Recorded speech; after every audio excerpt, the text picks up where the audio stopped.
Hostel में जो जख्मी है उनसे आया था और जख्मियों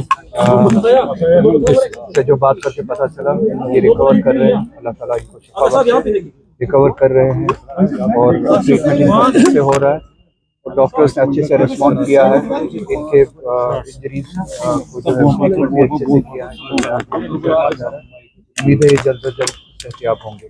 और इसके अलावा जो ये जो वाक़या हुआ है इसमें लैप्सेस बहुत ज़्यादा, हाईली एक्सप्लोसिव मटेरियल, इस इनसेंसिटिविटी से हैंडल करना, फिर एक जगह पे अगर ये जो हमें बताया जा रहा है कि वहाँ पे एक्सप्लोसिव मटेरियल था जो जिसमें एक्सप्लोजन हुआ, अगर वो बात सही है तो इतने हसास मटेरियल को इस इनसेंसिटिविटी से अनप्रोफेशनली हैंडल करना और आबादी के बीच में लाना और 200 केजी से भी ज़्यादा जो हमें बताया जा रहा है वहाँ पे मटेरियल था, एक्सप्लोसिव मटेरियल था, वो आबादी के बीचों बीच लाया जाए और अनप्रोफेशनली उसको हैंडल किया जाए, कोई प्रोफेशनल टीम ना हो, सेंसिटिविटीज़ का ख्याल ना रखा जाए और उसके नतीजे में इस तरह का वाक़या पेश आया। तो ये बहुत बड़ी लैप्सेस है जिसके नतीजे में न सिर्फ वहाँ पे माली नुकसान हुआ है, शहर के बीचों बीच में माली नुकसान को पूरा किया जा सकता है,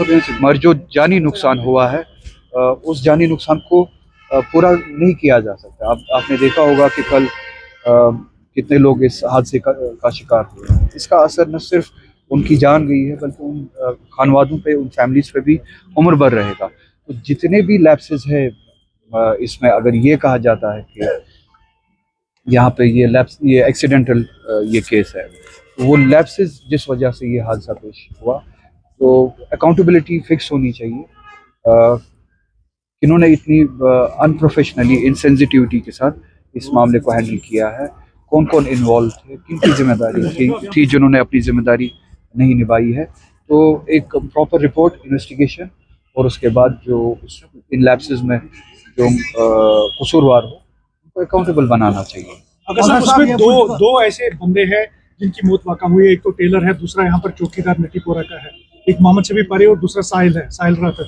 तो उनके लिए कुछ कंपनसेट थोड़ा सा अलग सा होना चाहिए क्योंकि वो सोल ब्रेड अर्नर्स है ये दो। मुझे लगता है कि शायद गवर्नमेंट कुछ कंपनसेशन ऐलान किया है, ठीक है। तो उसके अलावा हाँ, आप सही कह रहे हैं, उनको जॉब भी मिलना चाहिए क्योंकि वो ब्रेड अर्नर्स थे, उनके बाद पैसे से कंपनसेट नहीं होता है। और हाँ, अगर थोड़ा सा राहत मिले, जॉब उनके घर वालों में से किसी को दिया जाए तो वो अपनी फैमिली को आगे चला सकते हैं।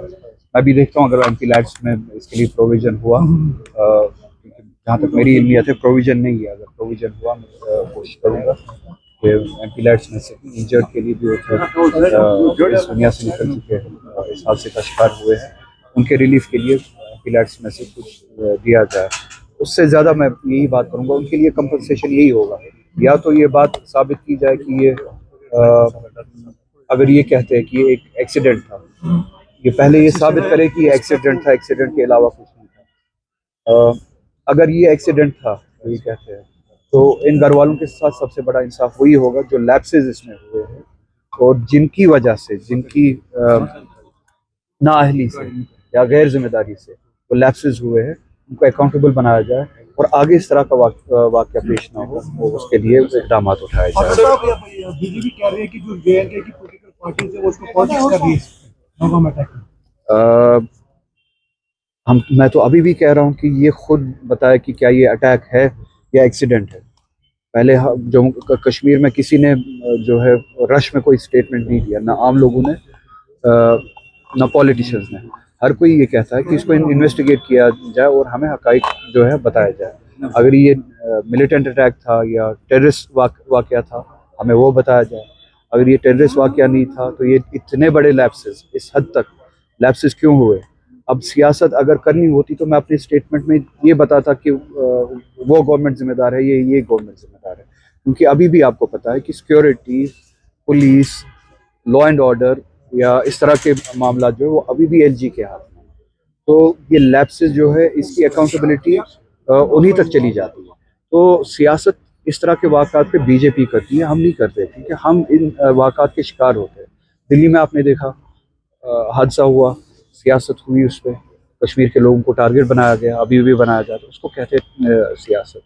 इसी तरह से पहलगाम में वाक़या हुआ, जम्मू कश्मीर के लोग मुसलमान और गैर मुसलमान सड़कों पे निकले उस दहशतगर्दी के वाक़े के खिलाफ, और बीजेपी ने उस पर सियासत की, पूरे मुल्क में सियासत की और हिंदू मुस्लिम करने की कोशिश की।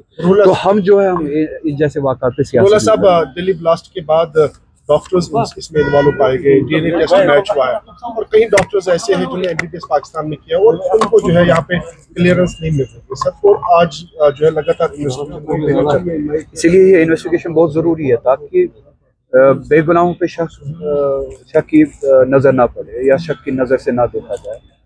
जो कसूरवार है सिर्फ कसूरवार को ढूंढा जाए और कसूरवार को सजा दी जाए, जो बेगुनाह है उनको इस दायरे में ना लाया जाए।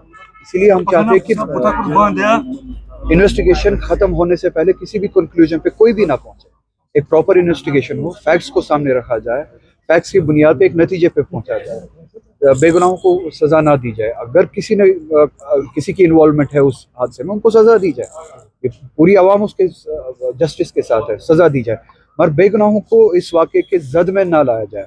घर गिराया गया, किस कानून के हिसाब से वो घर गिराया गया? घर को डिमोलिश किया गया। जस्टिस का कौन सा निज़ाम आपको कहता है कि आप इन्वेस्टिगेशन खत्म होने से पहले ही और एक कसूरवार की सजा बेकसूर को दे? बडगाम इलेक्शन के बाद कहा गया कि आपने खुदकुशी की है, सियासी खुदकुशी। मैंने कल उस पर बात की, बहुत